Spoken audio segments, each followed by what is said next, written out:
Greetings, everyone, and welcome to the conversation piece. I am your host, Kelly. Today, we are in conversation with Dr. Yaba Blay. She is a multifaceted leader in all things Black, including scholar, activist, author, creator of Professional Black Girl, Lego collaborator that we'll get into a little later, mother, yaya, and an all around the way girl. Yaba! Of Thank you for accepting this invitation to have a conversation with me. How are you? course, I'm doing well. Happy Black History. Yes, happy Black History Month and Black every single day, okay? Of course. Of course. So let's just dig right on in. Now, you are a Ghanaian American from New Orleans, and your father was a professor and sociology chair at Xavier. Mhm. Tell us about how culture remained a fixture in your home. Mm. It's almost like asking, like, how did oxygen remain a fixture in your life? Like Right. it just wasn't an option. You know what I mean? I think on both sides of the line, if there is a line between New Orleans folks and Ghanaians, like we talking about two groups of people who are super proud of where they are from and the culture that defines them. And so, it was never really an option. I will say if there was any segmentation, there was always, and there still is a question of whether or not I belong to New Mhm. Orleans or whether or not I can accurately claim to be New Orleanian, primarily because so many people who are from New Orleans are from New Orleans for generations, Mhm. right? Like they're people from New Orleans. And so because my people are not from New Orleans, there's always um a question in that regard. And so I don't think I identified as someone from New Orleans until I left New Orleans, until I moved up north. And for me, it was really important for me to let folks up here know that, like, I'm not like y'all, right? Mhm. Mhm. This is normal to me, especially not this cold weather and this snow. And so I, started saying that I'm from New Orleans when people would ask me. And so I think it's also very situational, right? Depends on who's asking and in what context Mhm. um, the answer is given. But I would say culturally, I am more appreciative and more aware, I would say, of the New Orleans aspect of my identity. Growing up, it was primarily Ghanaian culture that shaped me. Mhm. Mhm. And being from New Orleans, that is the home of classism and casteism.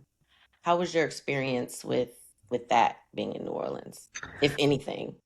Oh, for sure, of lots of things. But I mean, I wouldn't necessarily say it's the home of those things. I would say it is an example that we often point to, Mhm. particularly for Black folks, right? Like this is the place where we can name the thing for sure without question. Like everywhere else, it's like, oh, could be, maybe be.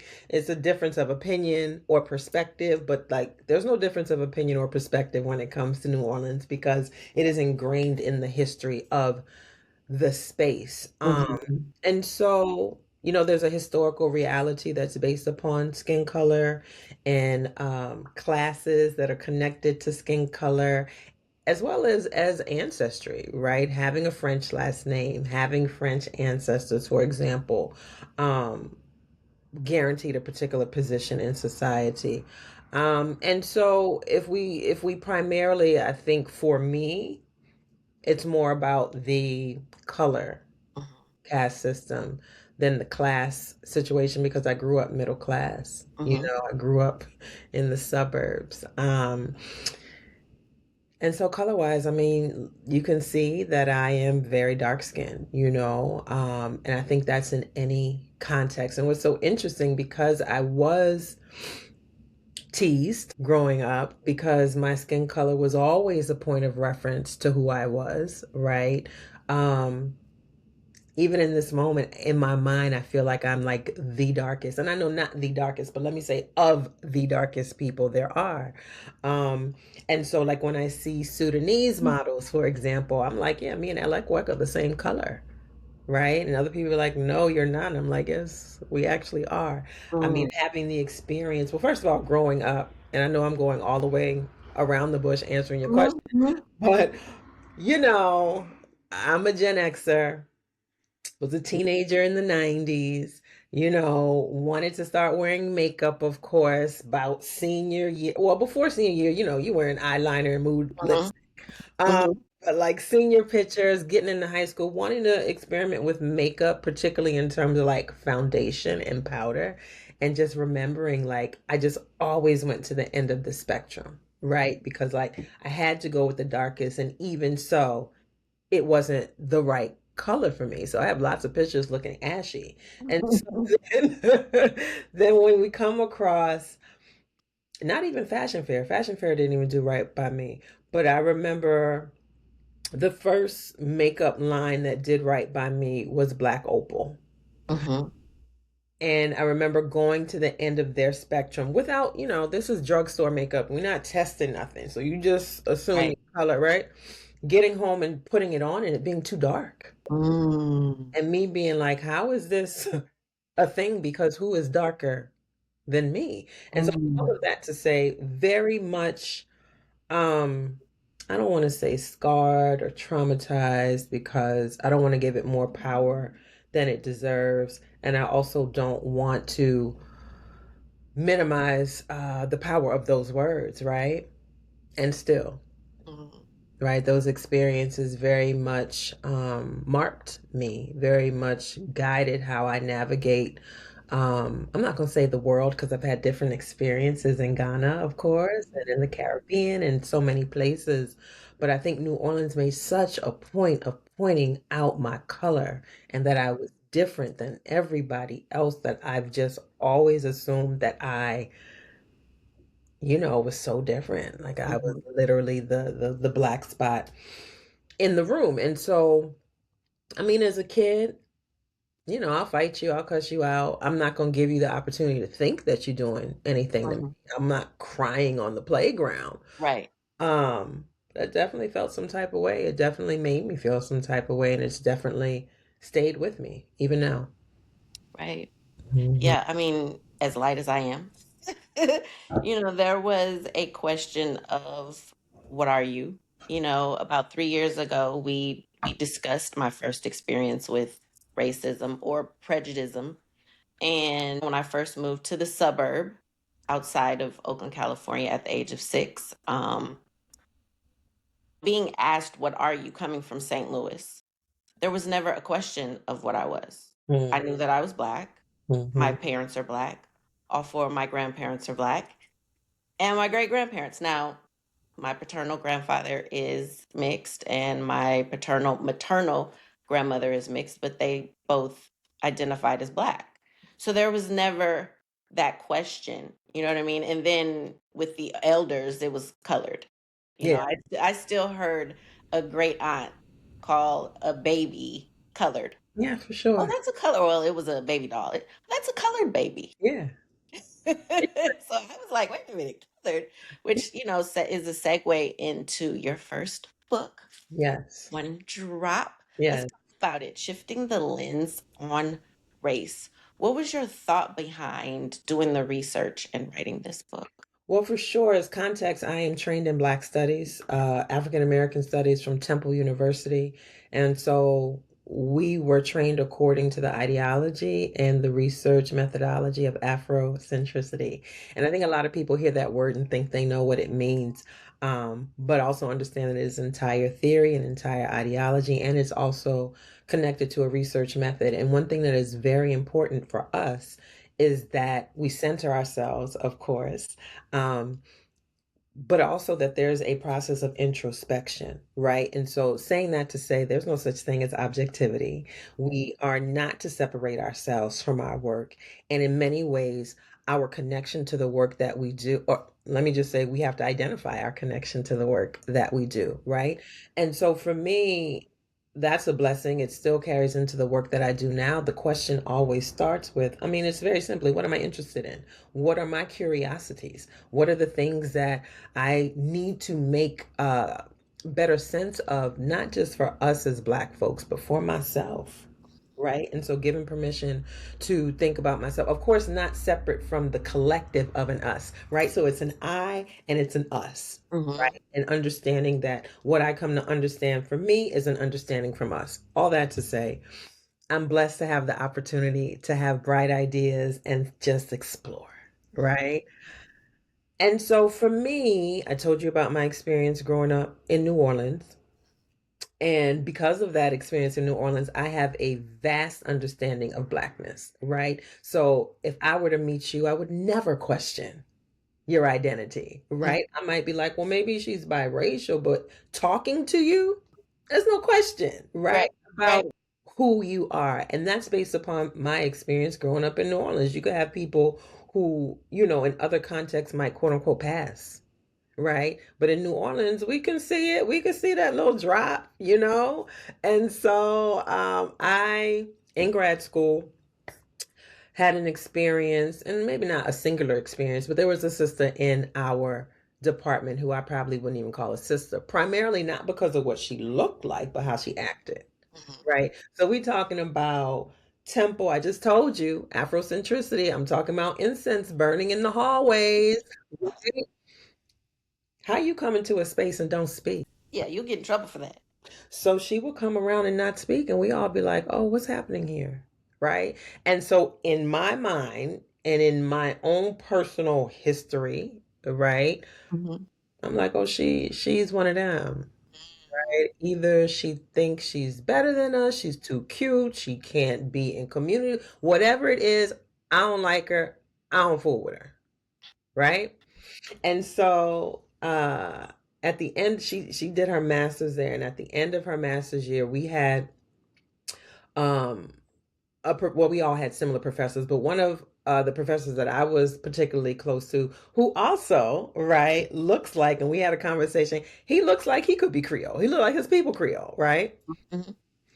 He's like, Yob, I need you to read Danielle's paper. And I'm like, I'm not reading that girl's paper. He's like, no, you should read it. And so in the paper, she talks about this very question of identity and herself almost trying to figure out who she was.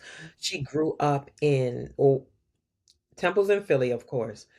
Like many places, if you leave Philly, you are in Klan country. Like if you leave Mm-hmm. Atlanta, you in Georgia. If you leave New Orleans, you in Louisiana, right? Mm-hmm. So if you Mm-hmm. leave Philly, you are in Pennsylvania. And for Yeah. those who don't know, Pennsylvania is a red state, home origination of the KKK. Mm-hmm. Not an exaggeration, right?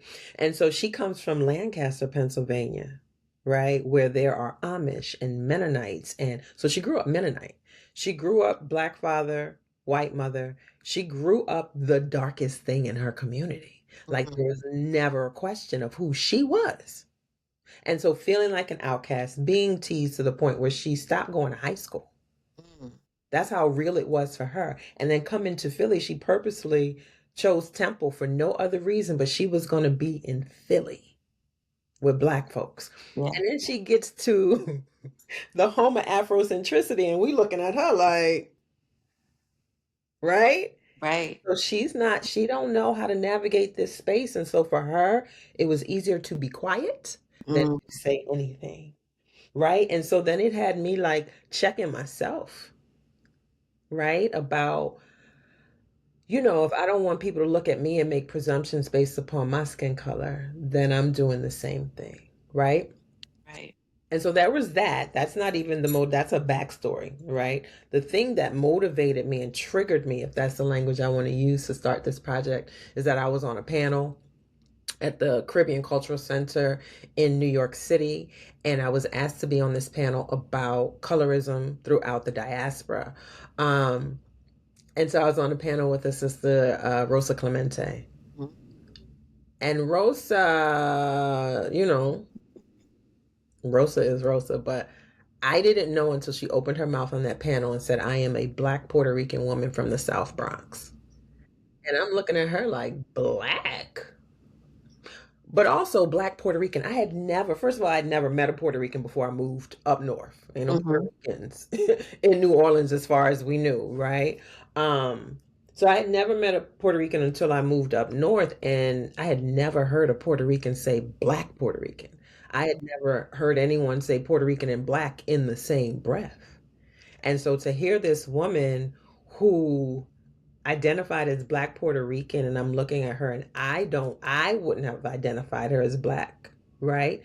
It just kind of blew me. And so the whole time I remember being on the panel and being preoccupied Mm-hmm. with that idea. And so we're talking about um, colorism, and then we're talking about identity politics throughout the diaspora, and talking about how in many Latinx communities, right, this idea, of course, the way Blackness is treated across the board, but for her to identify as Black and reflect on those experiences for herself, I'm like, okay, I need to know what this is about. Mm-hmm. Mm-hmm. Um, and so it just kind of sent me on a mission of trying to be in conversation with, trying to understand, I should say, trying to better understand the experience of Blackness from folks who don't look Black, right? Or from folks who might get the question, what are you? Or the more, the niceties of where are you from? And so, I mean, it started on Facebook, the days when Facebook was the place to be. It started on Facebook, and just it became a thing. It became a thing, and I was just inspired to make it a visual project, because it's not enough to talk. You got to see what I'm questioning, right? See the things that I'm thinking through, and it just became an amazing kind of eye-opening healing journey for myself, and I'm thankful that it did the same for other people too. Yeah.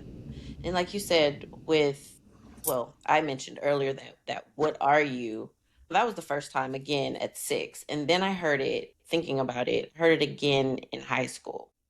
Mm. Well, it wasn't so much what are you, it was I thought you were white until you spoke. Wow. Like you said earlier, and it's like, really? And then back then, I was darker, had this long hair, actually had the mushroom, the asymmetrical bob and all that. And so it was like that blew me away. I had never ever heard anything like that. And then the older that I got moving back to St. Louis, it was like, "Oh, I know you're mixed." Mm-hmm. Yeah. Yeah. I've never heard this. And then I had an experience where someone or a couple people thought I was white, had gone to a party with the boyfriend I had at the time. And my cousin wound up telling me this. And we walk in and it's dark. I had this long hair, this long, thick hair, right? And this was probably 20 years ago, well, about 25 years ago. And we walk in, and one of the sisters said, "Look at that white girl with that brother." And my cousin was like, "Where?" Right. And they pointed me out. She said, "She's not white. That's my cousin." And they were like, "She's," you know what I mean? It's like, what, these perceptions, Yeah. the lens, Yeah. you know? Yeah. And there's a quote from your book where you said, "I don't think Blackness is something that you can define verbally with words. It's something that you are. You just are." Expound on that a little bit I can't. Right. because there's words. It's words. That's the thing. And again, it's a learning journey, because even as I listen to you, it's so interesting. Like, I'm sure you listening to me and me listening to you, there's just this intersection where it's like, but you got to understand. Right. And so in the same ways that I might be like, oh, this was my experience with light-skinned girls, I'm sure it's like, but not all of us, right? Mhm. And then as you talk about, girls looking at you and being like, oh, look at this white girl, I'm like, but you got to understand, right? So it's like these bigger contexts that we know we're not sharing, right, with one another. But through the process of like going through this research and talking to folks, I realized again, I've never had to define Blackness. I'm Black from a distance. No one has ever asked me, what are you? Right. Imagine what that means to verbalize what I am, which I'm Black. Mhm. Duh. Right. I don't have, you see what I'm saying? I don't have to navigate that space. So for me, hearing how people have had to navigate that space Mhm. and put words to Blackness has been, again, eye opening. And so it's just been, and even so, knowing that many people in the book still struggle, because just like I said, what you mean? Like you said, what you mean? Right. How are you going to question that thing? But then there are some who absolutely recognize, like, I get how I look and how that might throw people off, and still there's no question. In the book, I also, I map out a family's tree for folks Mhm. to understand what the one drop rule meant. And as you can see, how many generations, right? And to have one Black person makes you Black. So to hear you say, my parents, my grandparents on both sides, my great, all of those folks are Black. So again, you would never have to define that, right? It's just something that you are. It's the reality that you live in. And again, there's nuance to all of our experiences. There's nuance. Of course, the way you experience Blackness likely is different than the ways I experience Blackness, Mhm. meaning, right, that interaction with other people is going to somehow season, right, how we experience Blackness. So yeah, I don't know that it's enough to say, okay, we're gonna have this conversation about Blackness, and let me tell you what it is. We know it when we see it. Well, I can't even say that, can I? I was about to say we know it when we see it. Um, Right. we know it as we live it. Yeah. Yeah. Yeah. Because I mean, you just said other people. It's like now that I'm thinking, having this conversation, I mean, I've had this conversation plenty of times, but thinking about it again, where for me, it depended on my hair. When Mhm. I had the Cleopatra bob, Asians thought I was Asian. Right. I'm at the nail shop when I would get my nails done at the Asian spots, and they would speak in their language, and then I'm looking like, well, that's rude. And then they would say, oh, whatever, whatever. What are you? Hmm. Because they thought I was Asian, and I said, no, I'm Black. And they would, Hmm. you know, if my hair was slicked back, I was Puerto Rican, I was Dominican, and that wasn't in California. That was outside of California when I was living in Atlanta. Sure. So yeah, it's a lived experience. I can't say that my sister had these experiences. My sister is a little bit darker and her hair is finer. Hmm. But she looks like some of the Mexican girls in California. Hmm. Or she can pass for Puerto Rican or Dominican when she wears her hair curly. Hmm. So like you said, it's an experience. We can't really describe it. It just is. It is. It And just is. they're varying experiences. I think the thing that's interesting even now is that I did the work thinking of racial identity, right? And the ways that race has been projected onto our bodies and the ways that we read race based upon bodies.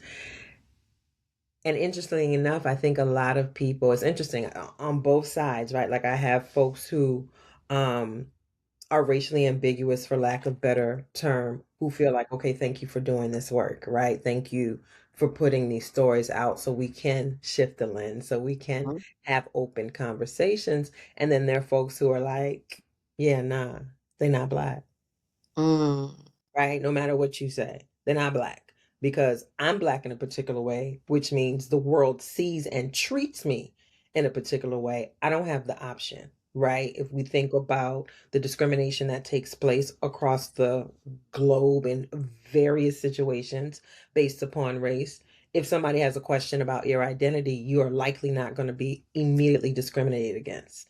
Right? It would take you to talk. It would take someone to actually dig and ask more questions to know what you are, as opposed to I don't have to say a word, right? So then there's that again. There's no right, there's no wrong, there's no front back. Like all of this is about opening the conversation, which I think they're conversations that we didn't have publicly necessarily as a community.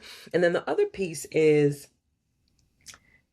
it's a book about race and racial identity. And I think there's some folks who on both sides assume that I don't know how to put it, don't take into account I'm not questioning racial identity based upon appearance anymore, mhm. right? That doesn't mean that that does away with colorism. Like it's one thing to acknowledge, okay, yes, you're Black. I'm not questioning your identity in that regard. But don't take that to mean I'm saying that colorism isn't a thing. Right. You see what I'm saying? Like, Yes. yeah, and so it's been an interesting kind of space to navigate in terms of who people think I am, and not who I am, but what I'm about Mhm. and what my work is about. Um, yeah, it's just been an interesting space to navigate. Yeah. So in 2012, you were a consulting producer for CNN's Black in America. Hmm. Who's Black in America with Soledad O'Brien, Hmm. which, a lot of people question, what is she? How did you become a part of this series? It was because of the work I was doing. And it didn't even feel like work. It was because of the conversations I was having on Facebook. It was because of, again, I'm interviewing folks, putting up their pictures, asking questions. Like it was happening in real time on Facebook. And one of the producers, I think she followed. We had a mutual friend. Something happened where she came across the conversation and she reached out to me and they wanted to do something similar for their last installation of Black in America. And so they wanted to close it out with this question of who is Black in America. And so, yeah, I got called in, invited to be a consulting producer to help bring that episode to life. And so Soledad is in the book because of that connection. Um, Danielle, the sister who I was talking about earlier, who I went to school with, she was on the episode, as well as another brother from Philly, Vision. He was on the episode as well. So yeah, it was because of One Drop. Okay. Hmm. So, Black. Let's discuss the capital B in Black. Hmm. Why the capital B? Why not? Why not? The thing that's so interesting is I'm big on language, Mm-hmm. insofar as saying something out of your mouth reflects what you feel in your spirit. Saying something out of your mouth reflects what you hold in your head, what you think. And so for me, because I am a visual person, for me, if I look, I've never been comfortable with that lowercase b. Mm-hmm. Like reading about Black people, like if Negro is capitalized, if colored is capitalized, if, well, no, colored wasn't always capitalized. I think color was capitalized in the international sense, like when we think of South Africa and we think Mm-hmm. of the UK, but not necessarily in the States. In any case, reading that lowercase b, my child's mind would always make the parallel between, we're taught proper English, or the way to write is that when there are things, proper nouns, things Mm-hmm. that are important, you capitalize those things. Mm-hmm. And so it just never sat right with me that we're talking about a people, we're talking about a culture. Like you wouldn't write Africa without that capital A. You wouldn't write Ghana without that capital G. You wouldn't write New Orleans. Like, why are we writing Black with a lowercase b? That was absolutely solidified once I got to Temple. I mean, I got to Temple. We're not even calling people Black. We calling each other African. Mm-hmm. Okay. And so to write Black, also to recognize Black as a political identity, not a color. Yeah. Right. Which is interesting, which maybe we'll get into. It's interesting in this time and space and moment because I also recognize that not everyone, I'm not going to say define, but not everyone regards Blackness the same. Like, I'm a Pan-African, Mm-hmm. so Black capital B relates to all people of African descent across the diaspora. And for many people, Black means they conflate it with African American. Another conversation. But for me, yeah, it was never a question. And for me now, it's not a question. I remember my early days of writing and publishing, having to go back and forth with editors because they were lowercase my b. Mm-hmm. They're like, these are the rules, AP, uh, Yeah. or these are the rules of English. And I'm like, but they're not the rules of our lived experiences. So I remember one article, the negotiation was that I had to I had to write a footnote why I was doing that. So at the time that I published One Drop, um, so interesting because if we understand the timeline, that push to make the B capital didn't happen until the post 2020 BS of the United States, quote unquote, reckoning its racial history. And it felt like a moment in time where, like, if we said it, they did it. And so at that moment, that's when the rules changed, right? So I was capitalizing B long before that because Yeah, it makes sense. let's talk about the political side. We could talk about it all day, you Yeah, know. yeah. Um, what is the political?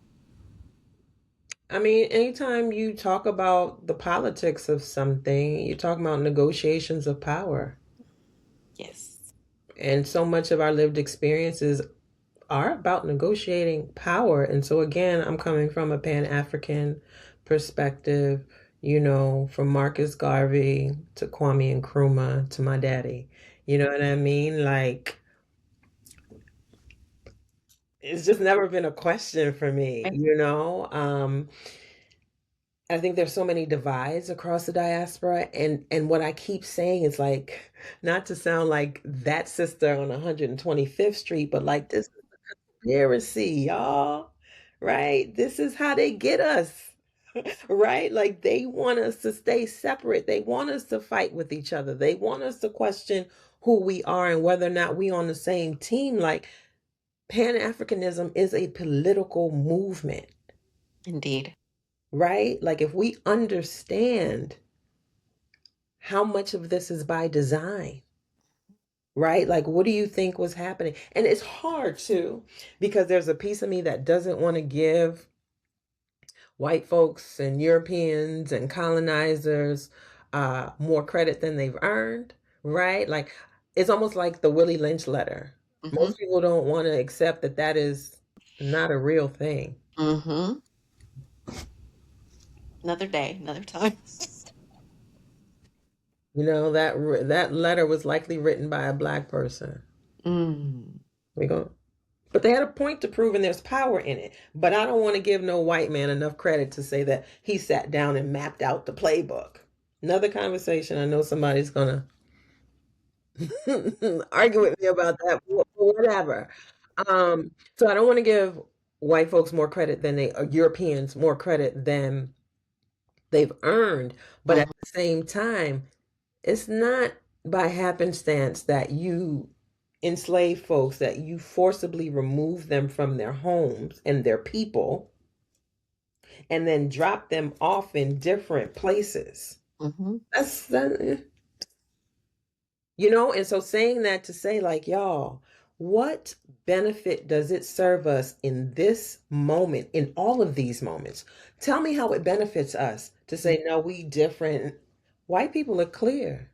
They come from all manner of places, and they might have beef between who's Italian and who's Irish, and whether or not, because again, the Italians weren't always white, right? The Irish weren't always right, but somebody said, you know what? It might be to our numerical benefit to go on and let them people in and allow them to be white, to designate them as white, because we cannot afford to be talking about, I'm French, I'm Spanish, I'm Irish, I'm Italian. Hello. How does it benefit us to say Ghanaian? And again, it is not to say erase your identity at all. We have to honor our ancestors. I have to honor my people and proudly announce that, yeah, my people are from Ghana. But there's a time to be Ghanaian and there's a time to be black. And in times like this, I got it. That umbrella of blackness, the umbrella shields us from the storm, y'all. Blackness is the umbrella. We cannot afford not to hold that umbrella up. We can't. Not in this moment. Not in any moments, but especially not in this moment. And so a lot of the conversations that we see happening now, I get it, but I also don't get it. There's Yeah. a time for everything. And so yeah, that's the political fight that we're in. Mm-hmm. Again, negotiations of power that come into play based upon how we're defining ourselves. But for me, I don't conflate blackness with African Americanness, with Black Americanness. Like that is an absolute culture, that is an absolute identity all its own. And still, I think, I believe, I live that it also, exists under the umbrella of blackness in the same way that I do, in the same way that so many of our brothers and sisters across the diaspora do. Yeah. Yeah.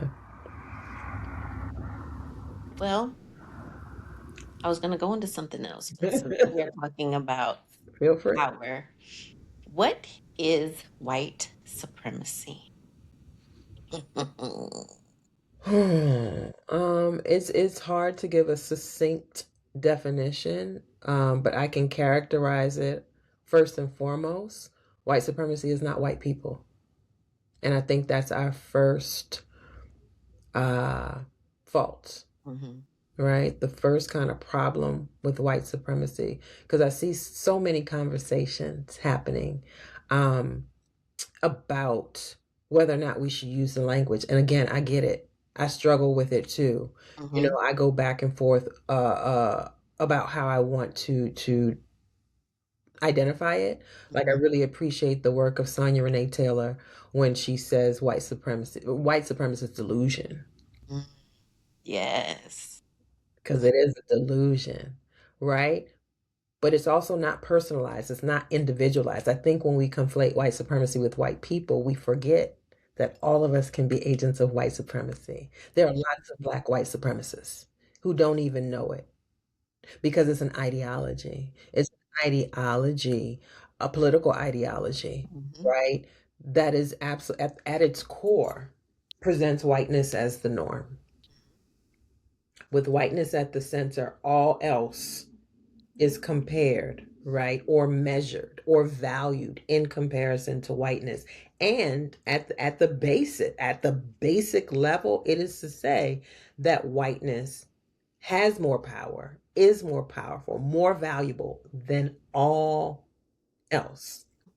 Right. And again, there's so many other ways that we can think about it and talk about it. For me, it's most important to think of it as a political ideology, which Mm-hmm. is why, again, I hear and validate all of the ways that we struggle with the language, all of the ways. Like I have a brother I love dearly. He don't like that word at all. Mm-hmm. Like, Mm-hmm. nah, they're not supreme. I know that, brother. Like, Yeah. That's how I feel. I know that. But we're not talking about the reality because it is a delusion. Yes. But delusion or not, it is how global society is Mm-hmm. organized. Mm-hmm. Yeah. Right? And if we are to do anything to challenge it, we have to recognize it for what it is. And so if we do away with the language and we start using words that are, I don't know, more individualized, we lose the point. And Yeah. I think it also is then going to um shift the fight, if that makes sense. So first and foremost, it's an ideology. Yeah. If we understand it as an ideology, we can understand how so many of us, all of us, myself included, struggle to live in a way that actually is not white supremacist. It's almost like it's at the core of so much of our social interactions that we have to be able to, and I don't think it's work that we can do as individuals, it's work that we have to do in community to be Mm-hmm. able to point out all of the ways in which we still might be operating according to white supremacist ideology. Yeah. Colorism is one of those ways. Mm-hmm. Classism is one of those ways. Mm-hmm. Patriarchy is one of those ways. Even the language of what am I trying to say? When we talk about like the ways in which our community is sexist, right? The ways in which oftentimes we talk about, not we, but we hear folks talking about, well, that's just part of the plight to bring the Black man down. Why just the Black man? Mm. Right? I've been in conversations when it comes to Sean Combs, when it comes to Robert Kelly, when it comes to insert other Black celebrity who's done some fucked up shit to women here. Mm. And the minute we have a conversation, nah, they just trying to bring the brother down. Is that so? So Right. we just gonna throw away everything this brother did and Yeah. say this is what they doing. What about the women that he harmed? Hello? So again, if we understand white supremacy ideology, that ideology, again, a hierarchy, that ideology says men should have more power than women. When we start talking about hierarchies, Black women are at the absolute bottom Bottom. every single time because we are Black and we are women. We are Yep. at the bottom, Yep. period. And so it's almost hard to, like, why do we have to name and claim and fight for our humanity? So yeah, people struggle. Let me not say people. White supremacy struggles to identify Black folks as human. What's that mean for Black women? Mm. So if we're talking about the ways in which patriarchy functions within the Black community, that's double Yeah. the oppression, right? And so that's what I mean by ain't no white people involved in that. That's what I mean by us replicating white supremacist ideology within our own Yeah. communities. Same with class, right? So yeah, I don't know if that answers your question, but No, that was perfect. I mean, I remember when, I guess this was around 2020 when I was really in my pro-Black bag. Especially when I remember I shared with you the whole whiteness thing that I saw on Instagram one time, and I was just like, what we are not talking about. And I love Black men, me too. how Black men benefit Oh God, yes, from one, the patriarchy, of course. and then the whole whiteness, white supremacy. Because you know that I told you 3 years ago when we had that conversation, like the brother you were just mentioned, ain't nobody supreme over me, especially who doesn't look like me. Right, for But sure. when you break it down as the ideology, which I know, and I'm big on language as well, I'm still not going to use it. However, I understand it more. But Yeah, how, brothers, y'all benefit from yeah, this. yeah, yeah, You know yeah. what? We need to have a conversation. You know, we need to put a panel about that. However, Mhm. you. So, we just spoke about Black men, Black women. Let's segue into back in March of 2022. You were in conversation with Glennon Doyle and Abby Wambach regarding, quote, white women tears and their fragility. Girl, let's get into it. How? Why? How did it come about? This discussion. 2020, I was a part of a social media campaign called Share the Mic, and that campaign paired um white women with significant followings on social media with Black women who they named as like thought leaders and voices. Mhm.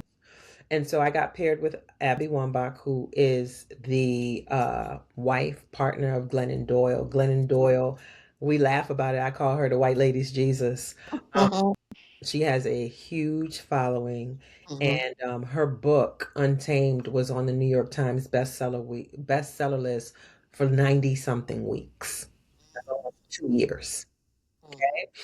So clearly she has a large following, and Abby used to play on the U.S. soccer team, Okay. big following as well. So I was paired with Abby. Tarana Burke, who's one of my best friends, was paired with Glennon. And Mhm. so what happened was on the day of the campaign, we, not that we switched, but we took over their social media accounts and we were able to do whatever we wanted to do with the accounts. So I was so Black on Abby's page. Oh, I was posting. I did Judgment Free Zone in her stories that night. Blackety black, black. And of course, the whites didn't like it. I was Mhm. thankful that I was paired with her, though, because her audience wasn't as volatile as I saw so many other people's, like Bosom of St. John. She took over, was it Chloe? It wasn't Kim, it wasn't Chloe. It's one of them sisters. Mhm. Took over her account. That girl's audience, they were awful. Oh, wow. Awful. Awful. It was awful. I didn't have that experience. And so um Glennon and Abby have a really popular, well-known podcast. Now let me also say that from the time of the Share the Mic campaign, um and the time that episode dropped, we're talking about 2 years. Mm. right? And so within that time, I can say quite honestly that we forged a friendship. And prior to that moment, I had no white friends. I've been very privileged to grow up, live in, be surrounded like black across the board. Now it's not to say Right. it's not to say I don't know white people. It's not to say I haven't worked with white people, went to school with Right. people, all the things, but a friend, because I define a friend as have I been to your house? Mm. Have I eaten out of your fridge? Mhm. Right? Mhm. That kind of thing. So we became friends. Um, and they've been really supportive. At the time, I can't remember what happened. I can't remember what happened, but something happened because of that campaign. And it might have been the ways that many of us were treated. I think also something happened. Oh, yes, I do remember. I was doing Judgment Free Zone very publicly. And for those of you who don't know, Judgment Free Zone was my way of just being myself, being Yaba, not having to be Dr. Blay all the time. And so I'm somebody who's silly. I like to laugh. I like to be inappropriate, all those things, all the things that you wouldn't expect Dr. Blay to be in her social media space. So I'm like, no, I'm gonna be Yaba. And so I would post and curate memes and all kinds of, jokes and things and share them on my page or through my stories, especially because of quarantine and we all needed some level of Right. entertainment. So it became like a weekly show. Mhm.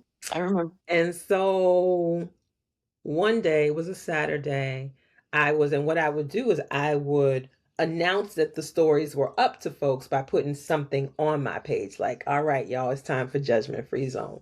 And on this particular evening, it was a Friday, I had posted this video, which many of you have probably seen. And it's a video that people use to say, this is how unbothered I am. So it's a video of a brother in the front seat of his car, and he's like, "I'm cute." He's doing all this in the camera. Meanwhile, in the back seat is two brothers like going at it. He's not involved, right? Right. So then the next day, a white woman, and I watch this happen in real time because oftentimes when I post, I'll just be online, I'll look at comments, I'm engaging. Yeah. I'm watching this happen in real time. This white woman follows me. Not long after, I'm talking about minutes, she sees the post and she comments, "Why are we advocating for violence?" A few minutes later, that post is blocked, and I get a note from Instagram. I lost my shit. I lost Oh. my shit. And when I say I lost my shit, I screenshot this lady's name. I put it in my stories. I put it on my page. I'm like, do y'all see this shit? This is what they do. This is what they Mm. do. And so because my folks are who my folks are, Absolutely. I didn't blur out her handle. The people went and let her have it.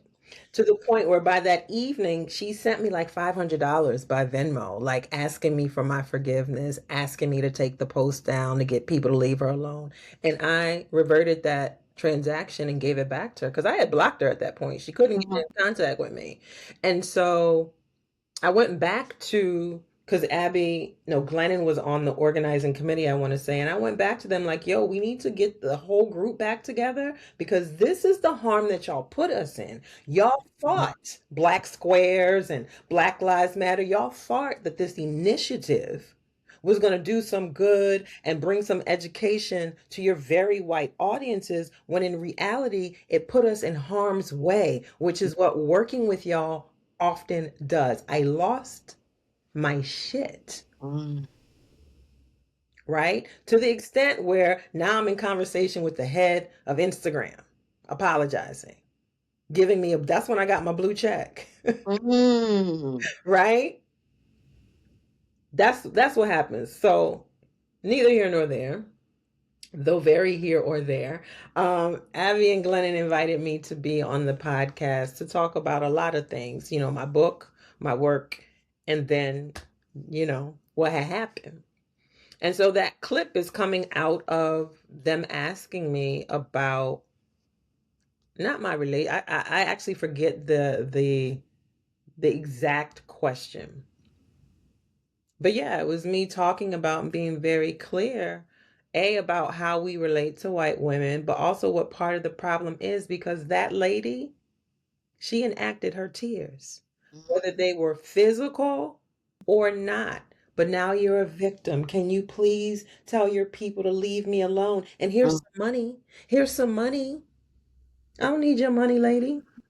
You need to not stop being the person that you are, because that behavior has gotten so many of us killed. All it takes is your word. All it took was your word for Instagram to take the post down. All it took was you saying, "Why are we advocating for violence?" Meanwhile, at the ranch, you know how much work it would take for me to get a racist ass post taken down? Because then you would tell me it's my opinion. Yeah, You see what I'm saying? So, yeah, I'm like, let me point out to y'all exactly how much power you have. If we were actually in sisterhood, you would use your power to somehow shift and change or even just chip away at my experience.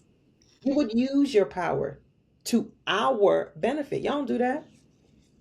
You just want us to hug you and say, yes, sister, we're it's both in okay. the game. It's okay. It's not okay. And so that clip that went around, that's so crazy. When I saw that clip started, I was like, Lord, Lord. Because sometimes, and I don't make apologies for it, it's who Right. I am. But a lot of people saw that clip and thought that I was letting the two of them have it, like I was Yeah. cussing them out. I was responding to the larger issue. And Hmm. they took, and that's what I'm saying about my friends.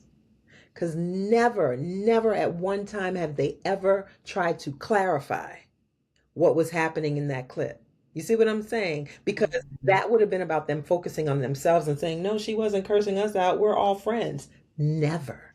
They have never. They are taking the L. Let it ride. Yep, you're cussing us out. Yep. And there have been, and I'm not just saying that, not metaphorically, but whatever. Understand that that has cost them. I can't think of this white lady's name who has this gazillion number of follow. Is it Meg Kelly? Ryan? Something. One of Mhm. these racist ass white ladies saw this, and I'm talking about years later. Saw the clip. It was going around Twitter, and then she put something out about basically how Abby was whack or weak and let me talk to her that way. And Mm. so then here come the white folks on Abby's ass. You see what I'm saying? Abby never said, no, no, we're friends. She wasn't. We were having a conversation. Eat it. Y'all can think whatever you want to think. I'm glad it came to your attention. Right. Right. And so I think it's really a conversation that I continue to have, that it's just not so easy for us to be in community. And similar to what I was saying earlier, we have to understand context. White women, y'all are going to have to eat the fact that your foremothers, your mothers, your aunties, your grandmoms, your whomever, life, the world, whatever, has created a situation where we're very clear about the ways that you enact your power to protect yourself and to harm us. You don't care about us. And I'm not talking about you, the individual white lady, right? But I'm talking about the ways in which society functions and how you are an agent of that oppression. So it's not easy, just easy enough for you to say, oh no, I'm your sister. Prove it. Yeah. Let me see. It's not enough. And I went through this at Temple because I also have a certificate in women's and gender studies. And most women in gender studies departments are very white, Hmm. very white. I remember being in this seminar class. I forget the name of it, but we had to read a book every week and write a response paper. And this particular week, we were reading a classic, Virginia Woolf's A Room of One's Own, A Room of My Own. I don't even remember, probably traumatized. But I didn't even finish reading the book, and I wrote my paper and I got an F. Understand that I have never in my black ass life gotten an F. And so, of course, me and sis had to go toe to toe.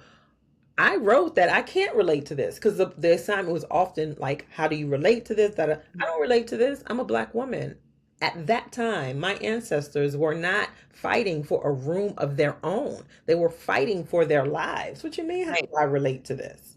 Oh no, I mean, as a woman, I do not relate to this. You cannot remove my Blackness, my Africanness. You cannot remove history from from the context of relating. And she was standing down on her F. So I took it to the chair. I'm like, you can Mm. take this to the dean. I don't care. I'm not taking an F. And Right. so the compromise was that I didn't have to finish the course. I could finish the course independently. So I picked my own books. I wrote my own papers and I gave them to the chair every week.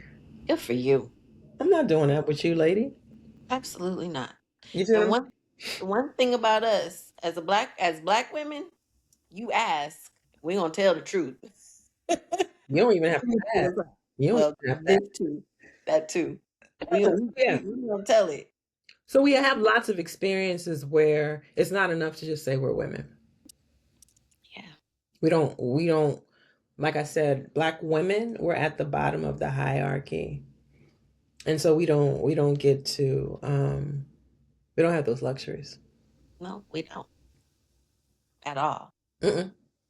Well, let's switch gears. Let's go to pretty period. You just gonna talk about all the work, huh? Yes, yes, yes, yes. I'm a researcher by nature. You know, as a Sagittarius woman and you, my sister. Yes.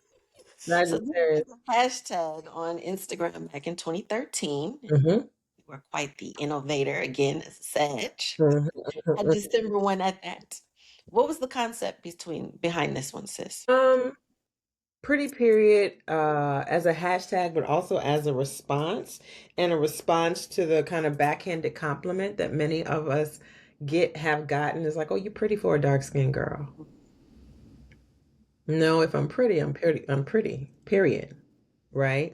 And I think a lot of us folks actually genuinely think that that is a compliment, Right. and it's like, no, what you're actually saying is that dark skinned women are not pretty. And I stand um, as a outlier, right? I'm a different example to that. And so it was just a pushback into another visual project where photos of, and I also had the idea that I was going to do a book, and then I started doing other stuff. But um, it was a website, no, a Tumblr, excuse me. It was a Tumblr, and we were really, really active over there, Mm-hmm. and then the IG page. And at one point it was a website, but the idea was like to show lots of pictures, lots of images of brown to dark skinned women and our flyness and our beauty, like pretty period. Period. Yeah, so it's another passion project, another project of love. One that the thing about it is, again, I'm gonna have a bright idea. The issue is that I'm one person and I cannot do all of them. Like all of these projects deserve to be ongoing, but Mm-hmm. me, one person, I just haven't been able to maintain them. And so I would love to breathe life back into them, of course, with the support of other folks who are also willing to commit time and energy and space to them. So yeah, I don't want to abandon the work that I've done, but it's there. The Instagram page is still there. It's not active, but if you scroll, you can see so many beautiful images of us.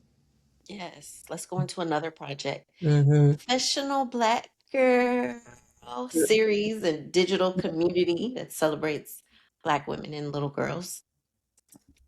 Where did that come from? Oh, and got my t-shirt. Ah, where did it come from? It came from me teaching at an HBCU, North Carolina Central University, in the political science department, and most of my babies said they were going to be lawyers. Mm. And so many of them, whether they wanted to be lawyers or politicians or anything quote unquote professional, I would see them whether they had a job. None of what am I saying? They would have like career. What do you call them? They would always be in like the gym, but like the Oh, days, career days. or you know what I'm saying. Yes. And so where you have all these companies come and Career fair. career fair, have all these companies come, they would set up their tables, and if they were Mhm. hiring, they do interviews, yada yada yada. And they would all have, like, the sisters would have their hair pulled back. They'd have these drab ass gray suits on, like Mhm. whatever it is someone told them professional was. And we talking about sisters who, like, if you in my class and you got your 30-inch bust down, you got your lashes, you fly, you know what I mean? And then you go Right. from that to completely code switching into something drab and dreary because somebody told you that's how you had to look to be Mm-hmm. seen as professional. Again, insert white supremacy, insert classism, insert elitism, insert another hierarchy that says if you dress a particular way, you are better than those birds and those hood rats who don't amount to anything. Mm-hmm. Right? So that what we wear and how we look now becomes a uniform, a costume, right? A way for folks to try and identify who we are based upon how we look. Mm-hmm. And so I'm like, yeah, y'all don't have to do that. Now, again, I don't have no job for you, right? So if that's the thing you got to do, I feel you and I understand, but I also need you to understand that, yeah, it's called code switching. If that's what you're going to do, I feel you. I get you. That's not who you are. It's not who you have to strive to be. So that's when I came up with the language of professional Black girl, like flipping that idea of professional on its head. Like that 30 down, bust down, sis, that's professional. That particular blonde hair, that's Black girl blonde. Don't nobody wear blonde like Black girls do. Those are two different things, right?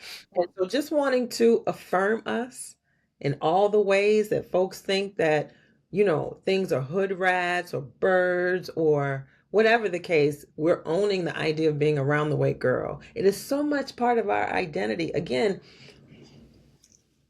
I'm sorry, don't nobody flex like Black women and girls. Nobody. And so it really was a way for us to like affirm each other and recognize that, yo, that thing that we did that our parents may not have liked, that's us. That's what we do. It's how we do. And so much of it comes naturally. So a lot of it was also built on nostalgia, Mm-hmm. right?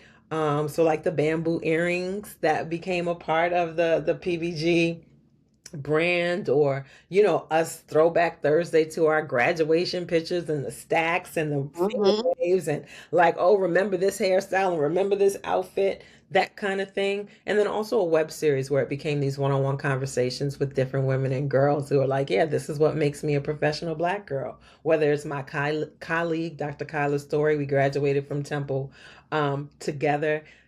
We laugh about this. Kyla used to keep a jar of Pro Style gel in her bag because Kyla wore her hair pulled back and she was not never going to allow for that hair to not be slick. And Mm-hmm. so like if we were on campus all day and our last class might have been like 4:30 to 8 or something like that, Kyla was going to be in that bathroom before class making sure that thing was slicked back. She had a jar for her bag. She had a tub at home. And so we talking about a PhD student, Mm-hmm. right? Or we talking about sisters wearing red lipstick at a time where like Black women weren't supposed to wear red lipstick, right? That make you a hussy or fast or Jezebel or whatever your auntie will call you and make us think that we couldn't wear it. And so, yeah, all of these ways in which we affirm that identity and push back against whatever standard says that I have to look a particular way. Even me as a professor, I'm not looking like my colleagues who are wearing business professional. I might go to class wearing a pair of Jordans. Mm-hmm. You know what I mean? I'm teaching my students. They don't think about what I have on. In fact, they actually become more human when I come Mm-hmm. into a room wearing clothes like the human being that I am. Exactly. Right? And so, yeah, another passion project, another project that I adore. Yes. And you just mentioned the bamboos. How did you get with Sister Sarita Gates? I mean, That's my Sister book. of Hip Hop My with book. the Lego. That's my boo. She is she's in series what am I trying to say? Season 1. Mm-hmm. In season 1 of Professional Black Girl, my little sister since the Facebook days. And so what I didn't know was that she was such a big Lego head until Got mine. she tells me like she was going back and forth about whether or not to be on this show, and it's called Lego Masters and it's a competition. Think Top Chef for Lego heads. Mm-hmm. And she was the first Black woman to be on the show, and I remember her reaching out when she got the invitation to go, and she was like going back and forth, and I'm like, yo, it's not like they asking you to be on Real Housewives. It's not Love and Hip Hop. Go do Right. your thing. And so that's when I learned that she was a big Lego head. I had no idea. And I also learned through her that there's a whole world of Black girls who do Lego. I had Mhm. no idea. And so when she came to me, it's like, I'm thinking of doing, some stuff for Black girls. I'm thinking of doing like a bamboo earring. And I'm like, you're not doing that without me. Period. I literally bogarted my way into it. And so we created this fellowship. And so working with her for a year is really like bringing professional Black girl to Mhm. the Lego world. And so we started, our first drop was the bamboo. Um, Sold out in like a week, 10 days. Mhm. Yeah. And so for my fellowship, I am dropping, am I a liar? 5? Dropping 5 sets. Our next Okay. one coming out soon. And each one is to tap that kind of recognition of like Black girlness. Because again, there are thousands of Black girls who do Lego, but they're getting, kits that are, again, standard, kits that Mhm. everybody gets. So wanting to make sure they see themselves in a world that is predominantly white. Yeah. Hmm. Because that's one thing. That bamboo, I mean, back in the 80s, Girl, I mean, please. I had 5 on the right, I had 4 on the left, and then, you would Sizes. hear, Had to have yes, the sizes. Absolutely. yep, Absolutely. yep, yep. I mean, you talk about professional Black girl. I mean, and I'm a hip hop head, so that was a staple for us. 80s Absolutely. and 90s. The Absolutely. asymmetrical bob, the It's a shape uniform. on the side, Uniform, which tracksuits. is so interesting because I own it. I own it. I don't celebrate this about myself. I put it out there so y'all can help me heal from it. But I do judge women who wear bamboo earrings now who would have never worn bamboo earrings back then. Back in the day. You see what I'm saying? So in Mhm. the same way that we're like, oh, what was it? Carrie on what's the name of that show the white people like? Sex Sex in the and the City. City. When she wore a pair and everybody was like, oh my God, the white people, cultural appropriation, and all these things. I hear you, but also you couldn't have been in Jack and Jill in the 90s. And now come 2025, it's time to wear bamboos because it's a fashion Mm. statement. You see what I'm saying? But I'm gonna release it. I'm gonna let it go because it's not fair. It's not fair. Yeah, I don't know what people have been through. It's not fair. But you feel me. I feel you. Because I was her. I and still her. You see what I'm Thank you. saying? Anyway. Thank you to the what is it, the Stable Collective where I got all of mine. Oh yeah, Like Connie and the same. out there in Philly. Oh man, I got like 5 pair for her. Yeah, amazing. Yeah, and Professional Black Girl, we had our own too. I'm probably gonna try and bring those back, but we had a pair that had Professional Black Girl Oh yeah, I inside. need those. I need. Mm-hmm. Mm-hmm. Well, I don't want to take up too much more of your time. I do have to do this one though. Your short film, The Whites of Our Eyes, which was a recreation of the Clark doll test and centers around skin bleaching in your homeland of Ghana. Mm-hmm. Tell me, what was the idea about that? I mean, it was an amazing short film, Yaba. Thank you. Thank you. Um, it's so funny. Every time you ask me the idea, I'm like, Right, right. Like, why wouldn't it be? It's the part of me. idea really was connected to this my second book, which will be out inshallah next year. Um, and it's a book that's on beauty politics, Black beauty politics. It's turned into more memoir than I expected it to, but Mhm. nonetheless, the film in my mind, because I am such a visual person, I was already thinking of like what's going to be the visual accompaniment to this book. And I thought originally that I was just going because I was going to Ghana. And I just thought, okay, I'm just going to do like, I was thinking social media. We're going to do film, shorts, things to put on social to kind of, and as we started doing it, my folks were like, yeah, no, this is bigger than social. And so we developed it into a short film, a 20-minute film. And it did start with me recreating the doll test in primary school in Ghana. And Yeah. It was I don't want to say it was mind blowing because it wasn't mind blowing. It hurt. It hurt to see the results not very much from 19. The Clark Dawes test, they actually started doing it in the late 40s.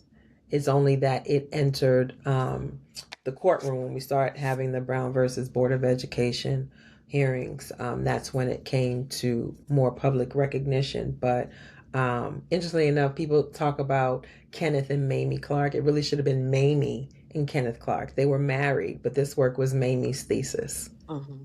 You see what I'm saying? He often gets most credit. So it Mm-hmm. goes. But in any case, we recreated the doll test in these primary schools and saw similar results in Ghana. And I think for a lot of people, they're like, oh my God, in Ghana? The headmaster of that school told us later that he had never seen a black doll in his life. This is a grown man who runs a Ghanaian school. He hadn't seen a black doll because we're talking about the aftermath of colonialism. We're talking about, what am I trying to say? The kind of global economy and the things that for folks who are trying to navigate post colonial space and thinking that, A, they got to get to America, they got to get abroad, they have to speak proper English, they have to be educated, they have to do all these things to be seen as civilized. You don't have a whole lot of people who are still living Kwame Nkrumah's vision. It's not to say that there are none, but it is to say that it's not mainstream, Yeah. right? And so, yeah, I wanted to think or believe different, but I also knew. And so I wanted to visually document that. I also wanted to have a conversation about skin bleaching in a way that's different from the ways that most of us as researchers do. I think a lot of people focus primarily on the damage, on the Mm-hmm. problems of bleaching their skin. But, I use a male example, Mm-hmm. brother who we followed, because again, we gender skin bleaching. We gender it as if it's something in the name of beauty, foolish women do. And when we do it that way, we dismiss it and we actually don't give it the attention that it deserves. And so it's why I wanted to use a brother because it's as popular amongst men as it is amongst women. And we see that throughout the Caribbean as well. So yeah, it's a doll test. It's following the journey of a brother who bleaches his skin over there as well. And it's not to say about a right or wrong. It is really to show an example of the ways in which white supremacy continues to infect our communities, Absolutely. however many years past independence, Yeah. so-called I independence. cried through the whole thing. I'm a crier. I was like, this is amazing. Thank you. Um, yeah, you're welcome. So as we wind down, like I said, I don't want to take too much of your time, but you are a mother and a yaya. What has what have you learned about yourself being a mother and a yaya? I've learned that I can be very selfish. Mm, I can be very yeah. I mean, I was raised an only child. I have an older sister, but it's like we're two only children. I'm a daddy's girl. I got all of his attention and love, and I'm used to things being, I have high expectations for myself because, it's unfortunate for the men that I deal with, but I'm spoiled in a particular way. And so there's a particular level of selflessness and sacrifice that comes with being a mother that I wasn't prepared for. And that's as honest as I can be. I wasn't prepared for it. And so it was a challenge for me to share time and space and resources with my baby. I love her. She's now 31. mm, But it was a journey. I had to learn. I'm still learning how to be a mother. I think I'm a little better as a grandmother, but still, I'm like, those are your kids. I'm still living my life. right, right. you know? Yeah, it's still teaching me a lot about myself. Yeah. Yep. Probably why I didn't have any. I To mean, be honest, people don't think of it that way. And I think about that a unfortunately, lot. yeah, I think unfortunately for women, that just becomes one of those things that we're expected to do to almost like solidify our identity as women. And when women don't have children, we assume there's something wrong with them, or, they weren't good enough to be chosen, or all kinds of narratives that we, project onto them. But I salute any woman who says, it's not for me. And I wasn't her. I was the woman that was like, oh, my life would be incomplete if I didn't. And I had just turned 47 and was like, I've wanted to be a mom since I was 5. Hmm. And at 47, I thought about like, okay, well, if I find him or he finds me, the one. And I was like, and I still want children. In 3 years, I'll be 50. And that 42-year dream in 15 minutes was gone.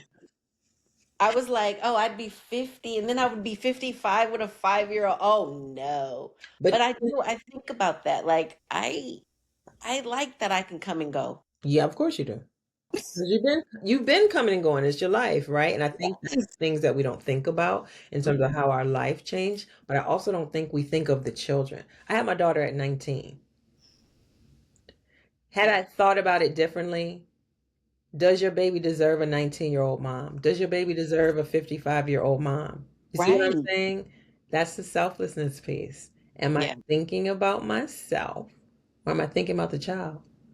And I think for a lot of us, we struggle because we don't even realize that ultimately we're thinking of ourselves. Yeah. Because I'm a great auntie. I mean, I love my niece and nephew Of to course, because you pieces. can, you can send them where they came from. You know what? With them, I was never like that. Like I would get separation anxiety from them. But anyway, so as we again wind down, last question for you, darling. Who is Dr. Yaba Blay? She's Yaba, right? Like, I think that doctor piece is secondary to who I am. Mhm. Like, doctor is something I've earned the doctorate. It has allowed me to do a lot of things, but it's not the reason I do the things that I do, right? So ultimately, I am a black girl. I am a Ghana girl. I am a Sagittarius. I am a clown. I am a lover. I am very passionate about black people. I'm in love with black people. I'm committed to black people, even when black people aren't committed to me.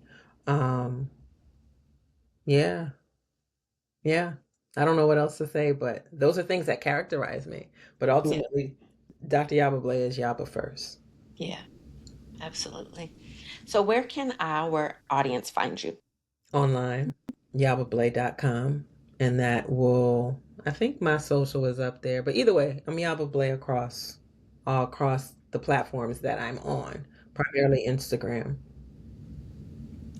Well, you are a master teacher Thank you. and all things Black that I love because I'm all things Black Of too. course you are. Uh, it has been an honor. Thank you again for this invitation or accepting my invitation For to have sure. this conversation. For sure. Love you to life. Thank Thank you, you. sis. Thank you, sis. Thank you. Thank you. And to my conversation or our conversation piece family, thank you for always tuning in. Couldn't do this without you.